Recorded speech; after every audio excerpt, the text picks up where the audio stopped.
Okay बच्चों, आज की क्लास में हम आपको पढ़ाने वाले हैं गैसीय विलेय और द्रव विलायक की विलेयता पर दाब का प्रभाव। ये इसलिए इम्पॉर्टेंट है क्योंकि आपको पता है कि जो हेनरी का नियम है, हेनरी का नियम गैसीय विलेय और द्रव विलायक की विलेयता के बारे में उन्होंने संबंध बताया था, और खासकर उनका संबंध ही यही था कि गैसीय विलेय और द्रव विलायक की विलेयता पर दाब का क्या प्रभाव है। यानी कि दाब बढ़ाने पर विलेयता बढ़ती है, दाब कम करने पर विलेयता कम होती है, क्या परिवर्तन होता है, ये हेनरी ने अपने नियम में बताया। इसलिए इस टॉपिक को पहले समझना है और इस टॉपिक को समझने के बाद फिर आप हेनरी का नियम पढ़ेंगे। पिछले वीडियो में हमने आपको बताया था कि ठोस विलेय और द्रव विलायक की विलेयता क्या होती है, और इसके साथ साथ उस विलेयता पर प्रभाव डालने वाले कारक, जिसमें हमने आपको बताया था प्रकृति, विलेय और विलायक की प्रकृति, दूसरा हमने बताया था तापमान, तीसरा हमने बताया था दाब। उसी हिसाब से हमने आगे आपको बताया था गैसीय विलेय और द्रव विलायक की विलेयता पर प्रभाव डालने वाले कारक, जिसमें आपने गैसीय विलेय दो प्रकार के, द्रव विलायक भी दो प्रकार के, इसके साथ साथ तापमान भी हमने आपको बताया था गैसीय विलेय और द्रव विलायक की विलेयता पर। लेकिन दाब का जो टॉपिक था, प्रभाव था, वो बाकी हमने रखा था। वो इसलिए क्योंकि दाब का प्रभाव अगर आप समझते हैं तो हेनरी का नियम बताने में आपको कोई प्रॉब्लम नहीं होती है। तो सबसे पहले हमको ये समझना है कि गैसीय विलेय और द्रव विलायक की विलेयता पर दाब का क्या प्रभाव है। तो सबसे पहले हम आपको बताना चाहते हैं कि जो गैसीय विलेय हुए, आपने 11th में पूरा गैसीय अवस्था पढ़ा है, जिसमें आपने देखा था कि गैस के ऊपर यदि हम दाब डालते हैं तो उसका आयतन कम होता है बायल के नियमानुसार। तो बायल के नियमानुसार स्थिर तापमान पे किसी भी गैस का दाब बढ़ाया जाए तो उसका जो आयतन है होता है वो कम हो जाता है, यानी कि दाब और आयतन के बीच में व्युत्क्रमानुपाती होता है। लेकिन यानी कि इसके पहले जो आपको मैंने बताया था कि अगर द्रव विलायक है, ठोस विलेय पदार्थ है, तो उसके ऊपर दाब का कोई प्रभाव नहीं पड़ता, क्योंकि ठोस पे दाब का कोई प्रभाव नहीं पड़ता, द्रव पे दाब का प्रभाव पड़ता है लेकिन बहुत ही नगण्य। लेकिन यदि आपका विलेय गैस है और विलायक द्रव है तो दाब का प्रभाव पड़ता है। तो सीधा सा मतलब है कि आपको ये पता है कि वायुमंडल में कार्बन डाइऑक्साइड गैस है। जब आप सोडा शॉप पे जाते हैं, सोडा की दुकान पे जाते हैं, सोडा शॉप कीपर से आप बोलते हैं, यानी कि जो सोडा बेचने वाला दुकानदार होता है, आप उससे बोलते हो कि मुझे सोडा पीना है। तो करता क्या है, वो सबसे पहले बोतल में ठंडा पानी निकालता है। उस ठंडे पानी को लेने के बाद में उसके पास एक मशीन होती है, उस मशीन में उस बोतल को अंदर की तरफ डालता है और हाई प्रेशर देता है। आपने नाम सुना होगा, सिक सिक की आवाज़ भी आती है उसमें। तो उस प्रेशर, हाई प्रेशर की वजह से जो कार्बन डाइऑक्साइड गैस है वो जो बोतल में रखा हुआ लिक्विड है उसमें घुलता है। अगर ऐसा होता कि जो वायुमंडलीय दाब, आपको पता है कि एक वायुमंडल दाब कितना, एक वायुमंडल दाब है, यानी एक वायुमंडल दाब तो ऑलरेडी सबके ऊपर लग रहा है, और आपको ये भी पता है कि हमारे वायुमंडल में कार्बन डाइऑक्साइड गैस है। तो अगर आपको सोडा पीना है तो सोडा शॉप पे क्यों जाना है? अगर आपको सोडा पीना है तो सोडा शॉप पे क्यों जाना है? क्यों? क्योंकि अगर आपको सोडा पीना है तो आप एक गिलास में ठंडा पानी ले लीजिए, एक गिलास में ठंडा पानी ले लीजिए, उसके बाद में फिर आप रिक्वेस्ट कीजिए, कार्बन डाइऑक्साइड भाई साहब प्लीज़ आके हमारे पानी में घुल जाइए। वायुमंडलीय दाब है, एक वायुमंडल दाब है, ठीक है। तो आप कार्बन डाइऑक्साइड भी है, यानी वायुमंडल में कार्बन डाइऑक्साइड है, वायुमंडल में एक एटमॉस्फेयर दाब भी है, आपके पास ठंडा पानी है, गिलास में आपने भरा रखा है, चलो मान लेते हैं हम बोतल में आप भर लो। तो बोतल में भरा हुआ जो पानी है या फिर ग्लास में भरा हुआ जो पानी है, उसमें आप रिक्वेस्ट कीजिए, किससे रिक्वेस्ट करेंगे आप? कार्बन डाइऑक्साइड प्लीज भाई साहब आप आकर के हमारे पानी में डिजॉल्व हो जाओ, क्योंकि मुझे सोडा वाटर पीना है। क्या आपको ऐसा लग रहा है कि वो कार्बन डाइऑक्साइड जो वायुमंडल में है वो आपके पानी में घुल जाएगा और आपका सोडा तैयार हो जाएगा और आप पी सकोगे? ऐसा संभव नहीं है। मतलब वायुमंडल में कार्बन डाइऑक्साइड गैस है, वायुमंडल में दाब है, एक वायुमंडलीय दाब है, फिर भी वो कार्बन डाइऑक्साइड गैस आपके पानी में घुल करके सोडा वाटर नहीं बना रहा। कार्बन डाइऑक्साइड घुला हुआ है, ऑक्सीजन आपके पानी में घुला हुआ है, लेकिन हमारा ये मतलब हुआ है कि एक वायुमंडल दाब पर घुलनशीलता तो है, लेकिन कार्बन डाइऑक्साइड गैस या फिर किसी भी गैस का द्रव विलायक में विलेयता दाब बढ़ने पर बढ़ता है। कैसे? जैसे मैंने आपको बताया कि उसने सोडा वाटर, यानी कि जो आपने ठंडा पानी, जो सोडा वाटर शॉपकीपर ने बोतल में कौन सा पानी लिया? ठंडा पानी लिया। अब उस ठंडे पानी में वो उच्च दाब पर कार्बन डाइऑक्साइड को डालता है। तो जब उच्च दाब पर कार्बन डाइऑक्साइड गैस को उस ठंडे पानी में डालता है तो कार्बन डाइऑक्साइड आसानी से पानी में घुल जाता है, मतलब आपका सोडा वाटर तैयार हो गया। इसका मतलब है कि आपको सोडा वाटर पीना है तो कार्बन डाइऑक्साइड गैस को आपको घुलाना है, और कार्बन डाइऑक्साइड गैस जो पानी में घुलेगा वो सामान्य दाब पे नहीं बल्कि अधिक दाब पे घुलेगा, यानी कि दाब बढ़ाओगे तो गैसीय विलेय का द्रव विलायक में विलेयता बढ़ेगी। सीधा सा मतलब ये है कि गैसीय विलेय और द्रव विलायक की विलेयता पर दाब का प्रभाव क्या है, तो आप कह सकते हैं किसी भी गैसीय विलेय का द्रव विलायक में विलेयता दाब के समानुपाती होता है। यानी कि गैस की विलेयता डायरेक्टली प्रोपोर्शनल टू क्या रखेंगे आप, दाब। यानी कि किसी भी गैस का द्रव विलायक में विलेयता दाब के समानुपाती होता है। दाब बढ़ाने पर विलेयता बढ़ती है, दाब कम करने पर विलेयता घटती है। आइए थोड़ा सा इसको हम एक फिगर के माध्यम से समझते हैं। हमने दो पात्र ले लिया, मान लीजिए हो गया आपका पात्र ए और यहाँ पे भी आपने ले लिया पात्र बी। अब ये जो पात्र ए है हम समान अनुपात में, यानी कि टेम्परेचर समान रहना चाहिए, जो हमने विलायक लिया उसका आयतन भी समान रहना चाहिए। मान लीजिए कि हमने पात्र ए में 1 लीटर ले लिया हमने क्या, H2O पानी। दूसरे पात्र बी में भी हमने ले लिया 1 लीटर H2O मतलब पानी। चलिए अब यहाँ पर एक पानी का क्या है, ये सतह है, ये पानी की सतह है, मतलब इसके नीचे सब पानी के अणु हैं, ठीक है। यहाँ पर भी ऐसा ही है, यहाँ पर ऐसा है। तो ऐसी कंडीशन में अब यहाँ पर हमने एक पिस्टन लगा रखा है, इस पिस्टन पे हमने दाब लगाया है, मान लीजिए दाब है कितना, W1। और यहाँ पर जो खाली स्थान है यहाँ पर गैस के अणु उपस्थित हैं। ये जो खाली स्थान है इस खाली स्थान में गैस के अणु उपस्थित हैं। तो मान लेते हैं कि दाब यहाँ पे कम है। दाब यदि कम है तो ऐसे कंडीशन में गैस के जो अणु हैं वो पानी के अंदर यानी कि विलायक में जाएंगे तो लेकिन कम अनुपात में जाएंगे। अब जरा सा देखिए, अगर हमने दाब बढ़ा करके W1 के बजाय हमने यहाँ पर दाब बढ़ा दिया, इस प्रकार हमने 3 कंटेनर यानी कि 3 प्रेस यहाँ W1, W2 और W3। अब हमने क्या किया, दाब को बढ़ा दिया तो आपको पता है कि पहले पिस्टन यहाँ था, अब पिस्टन कहाँ आ गया है, नीचे की तरफ, आप देख पा रहे हैं। तो इसका मतलब क्या है कि जब हमने दाब बढ़ाया तो जो पिस्टन है वो कहाँ जाएगा, नीचे की तरफ। जब ये पिस्टन नीचे की तरफ जाएगा तो गैस के आयतन में कमी आएगी, और जब गैस के आयतन में कमी आएगी तो गैस जो है इस दाब की वजह से किसमें मिश्र होने की कोशिश करेगा, विलायक में, यानी कि विलायक यानी पानी में घुलने की कोशिश करेगा। इसका मतलब है कि जब हमने दाब W1 किया था तो चलो ठीक है, यहाँ पर हम अणुओं की संख्या गिन लेते हैं। जब दाब कम था तो हमारा जो गैसीय विलेय के कणों की संख्या थी वो कम थी, लेकिन जब हमने दाब बढ़ाया तो आपको पता है कि जो गैस के कण हैं यानी गैस पर क्या लगेगा, दाब लगेगा। जब गैस पे दाब लगेगा तो ये धीरे धीरे जो गैस के अणु हैं वो कहाँ पे जाएंगे, पानी के अंदर जाएंगे। अगर पानी के अंदर जाएंगे तो कहीं ना कहीं पानी में गैसीय विलेय के कणों की संख्या बढ़ जाएगी। तो आप देख पा रहे हैं, सीधा सा एग्जाम्पल आप समझ पाते हैं कि जब दाब हमारा W1 था तो जो सतह, ये आपका द्रव का सतह है और ये पिस्टन, तो द्रव की सतह और पिस्टन के बीच में गैसों के कणों की संख्या ज़्यादा है।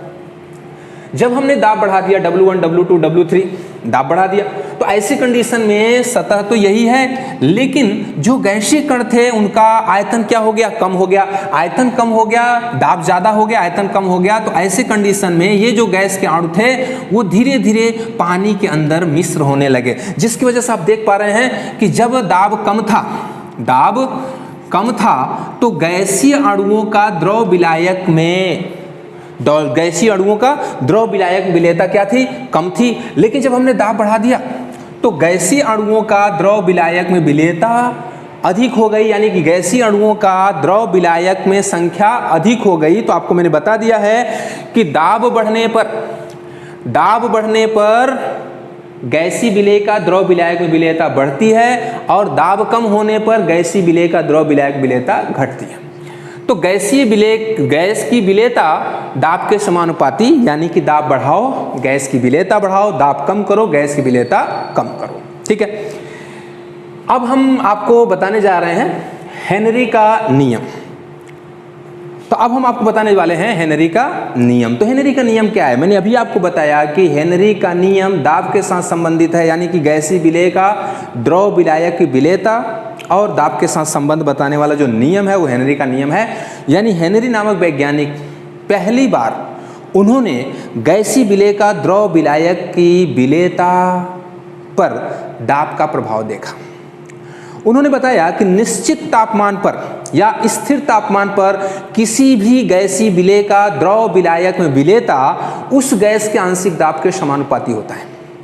मैंने अभी आपको बताया कि गैसीय विलेय का द्रव विलायक में विलेयता दाब के समानुपाती होता है। यही सेम बातें हेनरी ने भी बताया कि स्थिर तापमान पर किसी भी गैसीय विलेय का स्थिर तापमान पे किसी भी गैसीय विलेय का द्रव विलायक में विलेयता उस गैस के आंशिक दाब के समानुपाती होता है। जिस समय हेनरी ये नियम दे रहे थे उसी समय डाल्टन ने अपना आंशिक दाब का नियम दिया था। और आंशिक दाब का नियम आपने 11th में गैसीय अवस्था में बिल्कुल आपने पढ़ा होगा। तो उन्होंने भी हेनरी के नियम को पूरी तरह से सही किया कि अगर किसी भी गैस है, कोई भी गैस है, तो उस गैस का द्रव विलायक में विलेयता जो है वो उस गैस के आंशिक दाब के समानुपाती होता है। यदि हम मान लें कि गैस का आंशिक दाब यानी कि किसी भी गैसीय विलेय किसी गैस का आंशिक दाब हम मान लेते हैं P है। किसी भी गैस का आंशिक दाब P है और विलेयता, तो विलेयता तो आपको समझना पड़ेगा। विलेयता यानी घुलनशीलता, किसी भी पदार्थ की विलेयता जो होती है वो विलयन की सांद्रता होती है। इसका मतलब क्या है कि आपको विलेयता को कोई न कोई सांद्रता का पद लेना है। तो हम एक सिंपल सा पद लेते हैं, विलेयता को हम मानते हैं, विलेयता को x से दर्शाते हैं।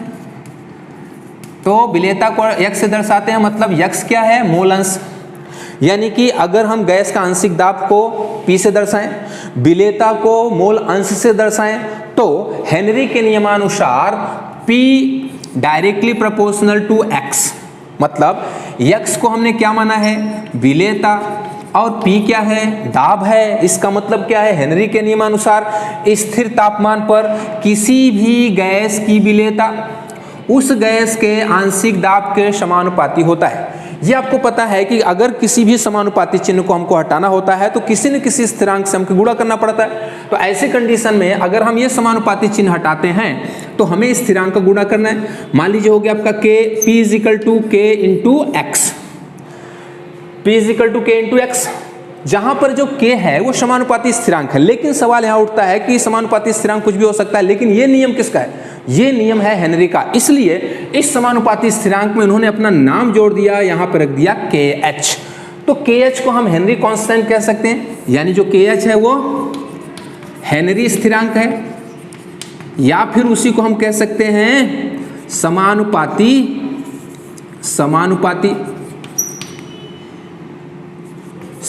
स्थिरांक।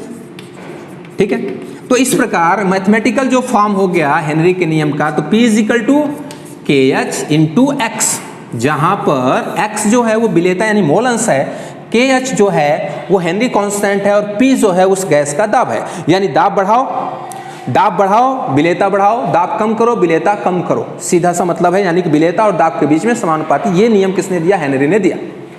अब हमें देखना है कि अगर मान लेते हैं यहाँ पे जो आपका है KH इजिकल टू हो जाएगा P by x, KH is equal to P by x. इसका मतलब क्या है कि ये जो आपका x है वो है विलेयता, x क्या है? विलेयता है। तो विलेयता जो है वो हेनरी स्थिरांक के विलोमानुपात में है। आप यहाँ देखिए कि जो विलेयता वो हेनरी स्थिरांक क्या है? विलोमानुपात है। तो हेनरी स्थिरांक बढ़ने पर विलेयता घट जाती है, और हेनरी स्थिरांक कम होने पर विलेयता क्या होती है? बढ़ती है। एक बात ध्यान से समझो, इसके पिछले वीडियो में मैंने आपको बताया था गैसीय विलेय का द्रव विलायक में विलेयता उष्मा 6P, गैसीय विलेय का द्रव विलायक में विलेयता उष्मा 6P। उष्मा 6P रासायनिक अभिक्रिया यानी उष्मा 6P प्रक्रियाओं के लिए तापमान बढ़ाना लाभदायक नहीं है। उष्मा 6P रासायनिक अभिक्रिया में ताप कम करना लाभदायक है। इसका मतलब क्या है कि अगर गैसीय विलेय है द्रव विलायक है तो तापमान बढ़ने पर विलेयता कम होती है। तो आपको यहाँ क्या दिख रहा है? मैंने आपको बताया तापमान और गैसीय विलेय का द्रव विलायक में विलेयता तापमान के व्युत्क्रमानुपाती, गैसीय विलेय का द्रव विलायक में विलेयता तापमान के व्युत्क्रमानुपाती होता है। और यहाँ पे आपको क्या दिख रहा है, गैसीय विलेय का द्रव विलायक में विलेयता KH के क्या है, व्युत्क्रमानुपाती। इसका सीधा सा मतलब है कि विलेयता तापमान के व्युत्क्रमानुपाती है और जो विलेयता है वो KH के व्युत्क्रमानुपाती भी है। इसका मतलब है जो KH का मान है वो किस पे निर्भर करेगा, वो KH का मान निर्भर करेगा तापमान पे, क्योंकि गैस की विलेयता तापमान के व्युत्क्रमानुपाती, गैस की विलेयता हेनरी कांस्टेंट के व्युत्क्रमानुपाती। इसका मतलब क्या है कि जो KH है उसका मान किस पे निर्भर करेगा, तापमान पे। तापमान बढ़ेगा तो KH का मान बढ़ेगा, KH का मान बढ़ेगा तो विलेयता घट जाएगी, सीधा सा मतलब है। आप किसी भी बुक्स में आराम से देख सकते हैं, ऑक्सीजन नाइट्रोजन की विलेयता 293 केल्विन टेम्परेचर पे, 273 केल्विन टेम्परेचर पे, मतलब अलग अलग तापमान पे KH का मान बदल जाएगा। इसका मतलब है तापमान बढ़ाएंगे तो KH का मान भी बढ़ेगा और KH का मान बढ़ेगा तो विलेयता कम हो जाएगी, सीधा मतलब। अब हम आपको बताने चाह रहे हैं हेनरी के नियम की मर्यादा। हेनरी के नियम की मर्यादा क्या है, तो हम यहां हेडिंग डाल देते हैं हेनरी के नियम की मर्यादा। देखिए हम हेनरी के नियम की मर्यादा बताने जा रहे हैं, जिसमें से नंबर 1, ऐसी गैसें जो उच्च तापमान और निम्न दाब पर आदर्श गैस जैसा व्यवहार करें वे सभी गैसें हेनरी के नियम का पालन करती हैं। पॉइंट नंबर 1, ऐसी गैसें जो निम्न दाब और उच्च ताप पर, निम्न दाब और उच्च ताप पर, ऐसी गैसें जो निम्न दाब और उच्च ताप पर आदर्श गैस जैसा व्यवहार दर्शाएं वे सभी गैसें हेनरी का नियम का पालन करते हैं। इसका मतलब है कि यदि आदर्श गैस जैसा व्यवहार गैसें नहीं दर्शा रही हो तो हेनरी का नियम का पालन नहीं करती। दूसरा पॉइंट आपको बताना है, यदि गैसीय विलेय द्रव विलायक में घुल रहा है तो दोनों के बीच में रासायनिक अभिक्रिया नहीं होना चाहिए। यानी जब गैसीय विलेय द्रव विलायक में घुल रहा है तो गैसीय विलेय और द्रव विलायक के बीच में रासायनिक अभिक्रिया नहीं होना चाहिए। यदि रासायनिक अभिक्रिया नहीं हो रहा है तो वो हेनरी के नियम का पालन कर रहा है, और यदि रासायनिक अभिक्रिया हो रहा है तो हेनरी के नियम का पालन नहीं कर रहा है। तो याद रखना है कि गैसीय विलेय और द्रव विलायक की विलेयता होना चाहिए, लेकिन गैसीय विलेय और द्रव विलायक के बीच में रासायनिक अभिक्रिया नहीं होनी चाहिए। नंबर तीसरा पॉइंट, जब गैसीय विलेय द्रव विलायक में घुल रहा है तो वियोजन और संयोजन नहीं होना चाहिए।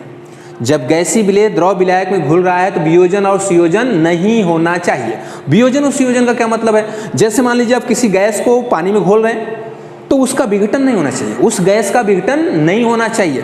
और यदि आप किसी गैस को पानी में घोल रहे हैं तो उस गैस का संयोजन मतलब जुड़ना भी नहीं चाहिए। जैसे मान लीजिए कि अगर हम यहाँ लेते हैं HCl को जब हम पानी में डालते हैं, आपको पता है HCl गैस है, जब आप HCl को पानी में डालते हैं तो इसका विघटन हो जाता है, ये हो जाता है H3O+ और Cl-।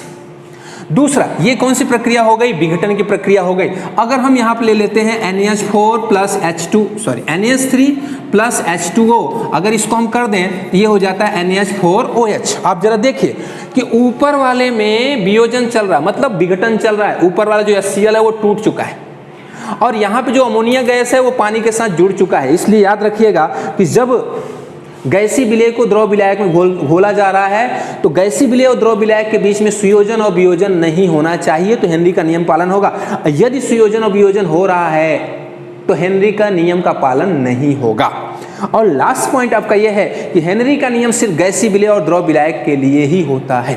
यानी हेनरी ने अपना जो नियम दिया था वो गैसीय विलेय और द्रव विलायक के लिए ही दिया था, ठोस विलेय द्रव विलायक के लिए नहीं दिया था, द्रव विलेय द्रव विलायक के लिए नहीं दिया था। मतलब आप सीधा समझ जाओ, 4 पॉइंट आपको याद रखना है हेनरी के नियम की मर्यादा। पॉइंट नंबर 1, ऐसी गैसें जो निम्न दाब और उच्च ताप पर आदर्श गैस जैसी व्यवहार दर्शा रही हैं वो हेनरी के नियम का पालन करती हैं। नंबर दूसरा, जब गैसीय विलेय द्रव विलायक में घुल रहा हो तो रासायनिक अभिक्रिया नहीं होनी चाहिए। नंबर तीसरा, जब गैसीय विलेय द्रव विलायक में घुल रहा हो तो उसके बीच में संयोजन और वियोजन नहीं होना चाहिए। और नंबर चौथा कि हेनरी का नियम स्पेशल है गैसीय विलेय और द्रव विलायक के लिए, यानी हेनरी का जो नियम है वो गैसीय विलेय और द्रव विलायक के लिए होता है। अब हम हेनरी के नियम की उपयोगिता पढ़ेंगे, यानी कि आपको यहाँ पे पढ़ना है हेनरी के नियम की उपयोगिता। एक बात ध्यान रखिए, हेनरी के नियम की उपयोगिता क्या है। जिसमें से सबसे पहला हेनरी के नियम की उपयोगिता है soda water, cold drink, soft drink, champions. यानी कि हेनरी के नियम का उपयोग करके कार्बन डाइऑक्साइड गैस को उच्च दाबमान पर द्रव में घुलाया जाता है, जिससे हमको soda water, cold drinks, soft drinks, champions इत्यादि बनाए जाते हैं। मतलब हेनरी के नियम का उपयोग करके हम soda water, soft drinks, cold drinks और चैंपियन बनाते हैं। यानी कि जो हम सॉफ्ट ड्रिंक, कोल्ड ड्रिंक्स या फिर सोडा वाटर पीते हैं वो कहीं ना कहीं हेनरी के नियम का उपयोग करता है, क्योंकि आपको पता है कि सोडा वाटर बनाते समय कार्बन डाइऑक्साइड गैस को द्रव में उच्च दाब पर घुलाया जाता है। तो पहला आपको उपयोगिता हो गया कि हेनरी के नियम की उपयोगिता है cold drink, soft drink, champions और सोडा वाटर बनाने में। अब हम बात करेंगे दूसरी उपयोगिता। हम जो श्वसन की क्रिया कर रहे हैं, आपको पता है कि श्वसन की क्रिया के दौरान हमारे फेफड़े में गैस जा रही है, और वो जो गैस है वो हमारे ब्लड में, ब्लड क्या है, लिक्विड है, फेफड़े में जा के आ रहा है गैस। तो फेफड़े में गैस जा रहा है, उसके बाद में फिर उस फेफड़े से जो गैस है वो कहाँ जा रहा है, कहाँ घुल रहा है, वो ब्लड में घुल रहा है। तो इसका मतलब है कि कहीं न कहीं जो फेफड़े की दीवारें हैं या फिर जो बाहर से वायुमंडलीय गैसें हमारे शरीर के अंदर गई हैं, वो वायुमंडलीय गैसें ऑक्सीजन गैस पे दाब डालते हैं। उस दाब की वजह से, वो दाब की वजह से आपका जो ऑक्सीजन गैस है वो आपके ब्लड में घुल रहा है, ऑक्सी हीमोग्लोबिन बना रहा है। मतलब ऑक्सीजन की जो घुलनशीलता है ब्लड में, यानी कि खून में जो ऑक्सीजन की घुलनशीलता है वो कहीं ना कहीं हेनरी के नियम का पालन करता है। नंबर तीसरा पॉइंट हम आपको बताना चाहते हैं गोताखोर सी स्क्यूब डाइवर, मतलब जो आपके समुद्र के नीचे जाते हैं, बहुत सारी डिस्कवरी करने के लिए भी जाते हैं। बहुत सारे लोग जो हैं वो मोती खोजने के लिए जाते हैं। यानी लोगों के अलग अलग उद्देश्य, हमारा सिर्फ इतना मतलब है कि जो समुद्र के अंदर स्क्यूब डाइवर होते हैं, जो गोताखोर होते हैं, वो समुद्र के अंदर जब जाते हैं तो अपने शरीर के साथ, अपने साथ सिलेंडर लेके जाते हैं। पहले के सिलेंडर में क्या होता था कि पहले के सिलेंडर में नाइट्रोजन और ऑक्सीजन गैस ही होती थी। पहले सिलेंडर में नाइट्रोजन और ऑक्सीजन गैस ही होती थी, जिसकी वजह से जब जो आपका गोताखोर है, जब वो, चलो ये आपका हो गया समुद्र का तल, यहाँ पे क्या है, सबके सब पानी है, यहाँ पे पानी है, ये समुद्र का तल है। समुद्र के तल के ऊपर आपका दाब है, 1 ATM दाब लग रहा है। जैसे जैसे वो जो गोताखोर है वो कहाँ जा रहा है, नीचे, यानी कि पानी के नीचे जैसे जैसे वो जाता है वैसे वैसे पानी का दाब लगता है। साथ में वायुमंडलीय दाब तो लग ही रहा है, तो वायुमंडलीय दाब लगता है। जैसे जैसे ये गोताखोर नीचे की तरफ जाता है तो पानी का दाब लगता है। इस दाब की वजह से ब्लड में ऑक्सीजन और नाइट्रोजन गैस की घुलनशीलता बढ़ जाती है।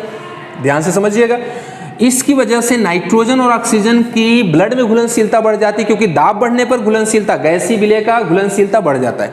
तो जब हमने आपको बताया कि ये हो गया सी लेवल, यानी कि ये समुद्र का ऊपरी सतह, इस पानी के ऊपरी भाग में क्या है, वायुमंडल है। वायुमंडल है तो ये वायुमंडल का जो दाब है वो फिक्स है, एक वायुमंडल दाब समुद्र के तल पे लग ही रहा है। इसके साथ साथ जो गोताखोर होता है, जब वो पानी के नीचे जैसे जैसे जाता है वैसे वैसे वायुमंडलीय दाब के साथ साथ पानी का दाब भी लगता है। जब पानी का दाब लगेगा, एक वायुमंडलीय दाब हो गया, दूसरा पानी का दाब हो गया, जिसकी वजह से ऑक्सीजन और नाइट्रोजन की जो घुलनशीलता होती है ब्लड में अधिक हो जाती है। जब गोताखोर, घुलनशीलता तो बढ़ गई, जब गोताखोर बाहर निकलता है तो उसके ऊपर दाब क्या होने लगता है, कम होने लगता है। जब गोताखोर समुद्र से बाहर निकलने लगता है तो उसके ऊपर दाब हो जाता है कम, दाब हो जाता है कम। तो ऐसे कंडीशन में नाइट्रोजन गैस, ऑक्सीजन गैस का तो अवशोषण हो गया, ऑक्सीजन गैस का क्या हो गया, अवशोषण हो गया। ऑक्सीजन गैस अंदर चली गई, ऑक्सीजन गैस माइटोकॉन्ड्रिया में गया, ऊर्जा दिया, उस ऊर्जा से आपने काम किया। लेकिन नाइट्रोजन गैस आपके ब्लड में रह जाता है, और जब नाइट्रोजन गैस दाब के कम होने से, जब नाइट्रोजन गैस दाब के कम होने से बाहर निकलने लगता है तो हमारे ब्लड में नाइट्रोजन गैस के बुलबुले यानी बबल बनने लगते हैं। जब नाइट्रोजन गैस के बबल बनने लगते हैं तो हमारा जो ऑक्सीजन गैस के स्वीकार करने की क्षमता है वो कम होने लगती है, और इसके साथ साथ पूरा का पूरा जो ऑक्सीजन गैस है, सॉरी ऑक्सीजन नहीं, नाइट्रोजन गैस वो बाहर निकलने लगता है और हमारे ब्लड में बहुत सारे बबल बनने लगते हैं, जिसकी वजह से हमें, हमारे शरीर में ऐंठन उत्पन्न होती है, बहुत सारा दर्द होता है। इस कंडीशन को हम कहते हैं बेंड कंडीशन। इसमें इंसान की जान भी जा सकती है। बात समझ गए? तो ये आपका होता है कि जो स्क्यूब डाइवर होते हैं, जो गोताखोर होते हैं, पहले नाइट्रोजन और ऑक्सीजन गैस को साथ में ले जाते थे, लेकिन अब उसमें थोड़ा सा मॉडिफिकेशन कर दिया गया है। पहले नाइट्रोजन और ऑक्सीजन गैस ले जाते थे और अब उस सिलेंडर में हीलियम ले जाते हैं, जिसमें से 11.2% जितना हीलियम होता है, 56.2% जितना नाइट्रोजन होता है और 32.4% जितना ऑक्सीजन होता है। ये आप रेशियो आप आराम से गोताखोर के सिलेंडर में आप अच्छे से देख सकते हैं, ठीक है। अब जो चौथा पॉइंट है वो है पर्वतारोही। आपको पता है कि पर्वतारोही अपने साथ सिलेंडर लेके जाता है, जबकि वो पानी में नहीं जा रहा, वो बिल्कुल खुले वायुमंडल में जा रहा है। खुले वायुमंडल में जा रहा है तो आपको पता है खुले वायुमंडल में ऑक्सीजन होती है, लेकिन जैसे जैसे माउंटेनर यानी कि जो आपका पर्वतारोही है, जैसे जैसे पर्वत के ऊपर जाता है वैसे वैसे वायुमंडलीय दाब कम होता है। वायुमंडलीय दाब कम होता है तो ऑक्सीजन गैस की विलेयता ब्लड में कम होगा, और यदि ऑक्सीजन गैस की विलेयता ब्लड में कम होगा तो हमको ऊर्जा कम मिलेगी, और अगर हमको ऊर्जा कम मिली तो हमारे शरीर का कार्य करने की क्षमता कम हो जाएगी, हमारे ब्रेन का कार्य करने की क्षमता कम हो जाएगी। इसका मतलब है कि हमें वीकनेस महसूस होगा, हमारे दिमाग को सोचने समझने की क्षमता खत्म हो जाएगी, हमें सांस लेने में सफोकेशन यानी घबराहट होने लगेगा, यानी कि विभिन्न प्रकार के मेडिकल कंडीशन हो सकते हैं। तो याद रखिए।